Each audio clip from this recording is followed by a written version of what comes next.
ஆழங்கொடை மீன் இல்லை, நானும் போட்டு மீனுங்க பாருங்க. 1.5 டீஸ்பூன் தான், அது மேலே இல்லை. மாவு இடமணி சீக்கிரமாக வீட்டுக்கு போகிறதுக்கு ஒரு மாம்பழம் காலியாக இருக்கும். அதெல்லாம் கரெக்டாக போடுவேன்டா. நம்ம கரையிலே தான் போடணும், அதையும் மாழம் வச்சிடாதீங்க. இதை டைட்டாக எடுக்கிறான், சத்தம் இல்லாமல் எடுப்பான். நான் பாறேன். ஐ ரெண்டா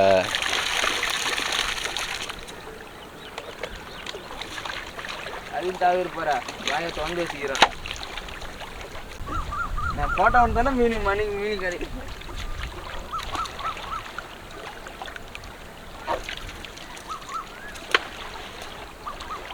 ஏய் நார்மல் போட்டு போடுறேன் மீன் அடிக்கிறது. நான் விட்ட மீன் பிடிச்சிட்டேன். இல்லை, இது அதை விட பெருசாக இருக்கு.